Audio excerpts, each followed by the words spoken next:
ایک شخص نے حضور کی بارگاہ میں عرض کیا، حضور کون سا اسلام بہتر ہے، یعنی اسلام کی کون سی صورت جو ہے وہ بہتر ہے؟ تو آقا کریم نے جو جواب دیا سنیے، فرمایا تو کھانا کھلائے اور سلام کرے اس کو جس کو جانتا ہے اور جس کو نہیں بھی جانتا۔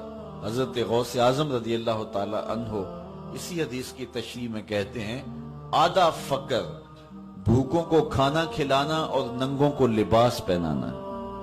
تو ضرورت مندوں کی ضرورتیں پوری کرنا اور ان کی ضروریات کا خیال رکھنا یہ اسلام ہے۔ ایک اور حدیث میں آقا کریم علیہ السلام نے ارشاد فرمایا، اتنی دیر تک کوئی شخص مومن نہیں ہو سکتا جب تک کہ اس کی یہ کیفیت نہ ہو کہ وہ اپنے ہمسایوں کا خیال رکھے، اور جو شخص پیٹ بھر کے سو گیا اور اس کے ہمسائے بھوکے رہے تو میرے حضور نے فرمایا کہ یہ شخص مومن ہی نہیں ہو سکتا ہے، یعنی ایمان کی تکمیل نصیب نہیں ہوتی جب تک اپنے اطراف کے لوگوں کی ضروریات کا خیال نہ رکھے۔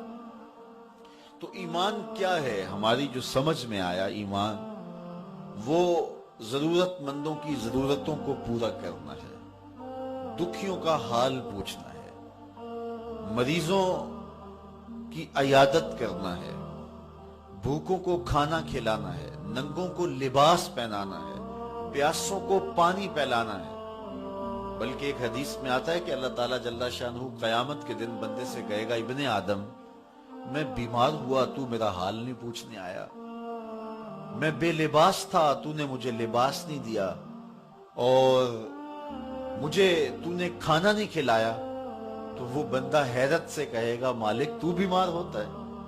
تو ارشاد فرمایا جائے گا کہ فلاں بندہ بیمار تھا، اگر تو اس کا حال پوچھنے جاتا تو گویا تو نے میری بیمار پرسی کی۔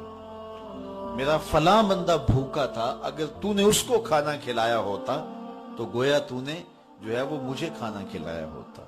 میرا فلاں بندہ برہنہ تھا اور اس کے پاس لباس نہیں تھا، اور اگر اس کو تو نے لباس دے دیا ہوتا، اس کی ضرورت کو پورا کر دیا ہوتا تو گویا تو نے یہ خیر کا عمل میرے لیے کیا ہوتا تو تجھے اس کا اجر، اس کا صلہ دیا جاتا۔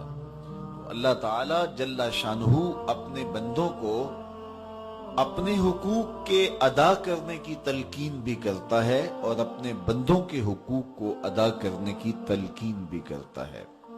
نماز بھی پڑھی جائے لیکن ہمسایوں کا خیال بھی رکھا جائے۔ ایک بندہ نمازیں پڑھتا ہے لیکن ہمسائے بھوکے ہیں تو اس کی نماز کیسے قبول ہو؟ میں آپ کے سامنے حضور کی سیرت کا ایک واقعہ رکھنا چاہتا ہوں جس کو کتب صحاح میں ذکر کیا گیا ہے، اور وہ اس طرح کہ آقا کریم تشریف لائے اور حضور نے وضو کیا تو حضور کے وضو کا پانی صحابہ زمین پر نہیں گرنے دے رہے۔ وہ وضو کا پانی غسالہ اپنے ہاتھوں پہ لے کے اپنے چہروں پہ مل رہے ہیں، اور جس کو وہ پانی نہیں ملتا تو وہ ان گیلے ہاتھوں سے ہاتھ رگڑ کر کے اپنے چہرے پہ ملتا ہے۔ کائنات کے اندر یوں کسی نے محبت کی نہیں ہے جس طرح صحابہ نے میرے حضور سے کی ہے۔ تو فرمایا کہ ما یحملکم علی ھذا، تمہیں اس بات پر کس نے ابھارا کہ تم میرے وضو کے پانی کو بھی زمین پہ نہیں گرنے دیتے؟ تو انہوں نے کہا، اللہ اور اس کے رسول کی محبت نے۔ آپ نے حکم تو نہیں دیا اس کا، لیکن آپ کی محبت ہے کہ ہم یہ کر رہے ہیں۔ تو حضور علیہ السلام نے ان کی نفی نہیں کی، لیکن ساتھ فرمایا کہ تم میں سے اگر کوئی چاہتا ہے کہ اللہ رسول سے محبت کرے اور اللہ اور اس کا رسول پھر اس سے محبت کرے، وہ اپنے ہمسایوں کے ساتھ سلوک اچھا کرے۔ تو اپنے ہمسایوں کے ساتھ سلوک اچھا کرے اور نماز بھی پڑھے، یہ اسلام ہے۔